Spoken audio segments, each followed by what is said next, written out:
So here is a diagram of a cross-section.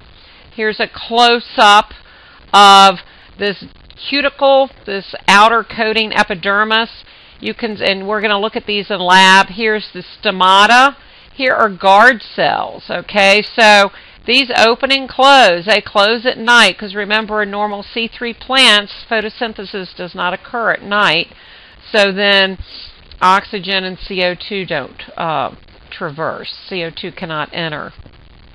Okay, so this is upper epidermis. Here's palisade mesophyll, spongy mesophyll. Here are vascular bundles, xylem and phloem in the veins, and around these are bundle sheath cells. And if you recall in C4 plants, such as succulents, carbon is fixed in these bundle sheath cells, okay, and then move out to the mesophyll. And so, likewise, on the bottom, here's stomata, guard cells, cuticle. And you can see these when you look at the slides. So these are guard cells. This is a vein. You can see the xylem and phloem, and these are air spaces within the leaf. So secondary growth adds girth or width to stems and roots and woody plants. So secondary growth occurs in stems and roots of woody plants, but rarely in leaves. Okay, so the secondary plant body consists of tissues produced by the vascular and cork cambium. So here, up here at this primary and secondary growth of a 2-year-old stem. So this is newer growth than down here. So this is a fatter stem, has wider girth. Okay, so pith, primary xylem, vascular cambium, which produces that, primary phloem, cortex epidermis. Okay, so here the stem's a little older down here. You have primary xylem and secondary xylem, vascular cambium, secondary phloem, primary phloem, cork cambium, and cork. So all this is the bark, okay? And you can see growth going outward, and these are vascular rays, okay, and a xylem ray. Okay, down here, even older yet, secondary xylem, 2 years of growth. Okay, so you can see growth here and here. Okay, and then vascular cambium again. So here's the newest growth here, and most recent cork cambium here, cork. And the bark is all of this into the vascular cambium. It includes secondary phloem, cork cambium, etc. So if you take bark off a tree, that tree will die because, remember, phloem is a transport of food. So that's in that inner layer of bark. And here is a cross-section. Again, secondary phloem, vascular cambium, late wood, early wood here. Okay, so the growth goes outward. The cork cambium and cork is the periderm. This whole outer section is bark. Okay, so remember, bark includes secondary phloem. So the vascular cambium and secondary vascular tissue. The vascular cambium is a cylinder of meristematic cells, 1 cell thick. And whenever you see the word meristem or meristematic, that means area of growth. It develops from undifferentiated cells and parenchyma cells that regain the capacity to develop. Okay, so this is how it works in vascular cambium. So, and there's a nice illustration in your book about this. The vascular cambium appears as a ring with regions of dividing cells called fusiform initials and ray initials, okay? So, types of cell division. So, the initials increase the vascular cambium circumference, area around, and add secondary xylem to the inside and secondary phloem on the outside. So here's cambium, xylem, primary xylem, primary xylem, primary phloem. Here's secondary xylem, secondary phloem. Okay? So this diagram shows secondary xylem and secondary phloem being added in equal amounts. Okay? So cambial initials usually produce more xylem. Okay? That's the inside, that's the woody part. Cambial initial can divide to form an initial and either a secondary xylem cell or secondary phloem cell. So secondary growth produced by the vascular cambium. So secondary xylem. So as a tree or a shrub that is woody, as it gets older, the older layers of secondary xylem, here in the middle, heartwood, they're no longer alive, so no longer transport water and minerals, okay? Remember when we talked about different types of cells? Xylem upon maturation dies. The outer layers, known as sapwood, still transports materials, okay? So the sapwood is still actively transporting. And here's the vascular cambium that is making this secondary xylem. And here's secondary phloem and the bark. So the cork cambium gives rise to the secondary plant's body's protective covering or periderm. And the periderm is made up of the cork cambium plus layers of cork cells it produces. So bark, it's important to remember this, consists of all the tissues from the vascular cambium outside that, including secondary phloem and periderm.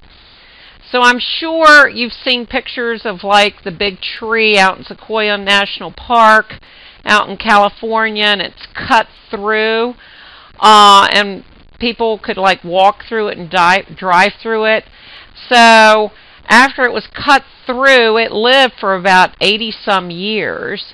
It was 71.3 meters tall, and it was estimated to be 2,100 years old. So this was a sequoia tree. So today, that would not be allowed to do that. But we learned that this tree could still go on living after this was done to it because trees do not need heartwood to survive. So the heartwood was cut out. So the three development processes of growth, morphogenesis, and cellular differentiation act in concert to transform the fertilized egg into a plant. So by increasing cell number, cell division in meristems, apical meristems, lateral meristems, increase the potential for growth. So cell expansion accounts for the plant size, seeds and plant size. So how does that work? Okay, so here plant cells rarely expand equally in all directions. So here's the nucleus, the vacuoles. Here, these are cellulose microfibrils, okay? And here's an electron micrograph. So here it can expand this way. So orientation of the cytoskeleton affects the direction of cells elongating, and by controlling the orientation of cellulose microfibrils within the cell wall. So with it wrapped around like that, it expands vertically. And if they're wrapped oppositely, this will expand horizontally. So the orientation of cell expansion. Okay, also plants go through phase changes. So plants pass through developmental changes from a juvenile or a young phase to an adult phase. And here you can typically see it here in this plant. These leaves were produced by adult phase of the apical meristem. And these leaves down here, they're different looking, produced by the juvenile phase of the apical meristem. So this is an acacia tree. It's a native of Hawaii. It has compound juvenile leaves, okay, of many small leaflets, and then mature simple leaves. This dual foliage reflects a phase change in the development of the apical meristem of each shoot. So once a node forms on the side of the stem, the development phase, juvenile or adult, is fixed.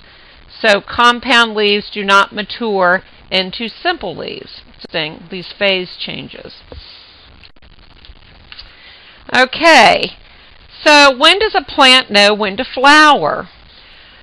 So it involves a phase change from vegetative growth to reproductive growth. And a lot of nurserymen can induce flowering by maybe adding a little bit more phosphorus. That might be a cue, but usually it's environmental cues, the length of the day, the temperature, and internal signals. So this is the switching on, the transition from vegetative growth to flowering growth associated with switching on of floral meristem identity genes. Okay, so they are switched on, like when you plant a tomato plant. You know, you water it, it grows, it gets warmer, then it starts to bloom. Okay, then those blooms, as you know, then develop into a fruit, which is the tomato. So plant biologists have identified several organ identity genes that regulate the development of floral pattern. So here, this is normal 4 whorls of flower parts, and this is an abnormal one where this flower has an extra set of petals in place of these stamens. See, these are stamens, and an internal flower where normal plants have carpels. So organ identity genes and pattern formation in flower development. So this bottom one is definitely abnormal.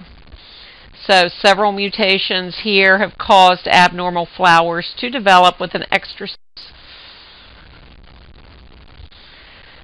Okay, flower formation. The ABC model of flower formation identifies how floral origin identity genes direct the formation of 4 types of floral organs.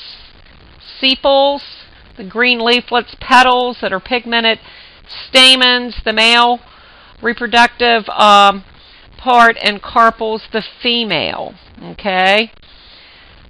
So this is a schematic diagram of the ABC hypothesis. So the A gene activity here for carpels, A plus B, you've got petals, B plus C, stamens, and C activity, the female the carpel. Okay?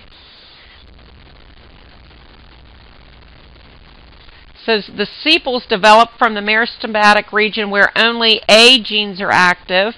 Petals develop where both A and B genes are expressed. Stamens arise where B and C are active, and carpel where only C genes are expressed. So here is a side view of an organ identity mutant flowers. So the phenotypes of mutants lacking a functional A, B, or C identity gene can be explained by combining the model in Part A, the previous slide, with the rule that if A or C activity is missing, the other activity occurs through all 4 whorls. So here's the wild type, which has everything. So mutant lacking A, okay? So then it doesn't have any petals or sepals. Mutant lacking B, it has sepals and this carpel, okay? No stamens. And then mutant lacking C, you just have sepals and petals.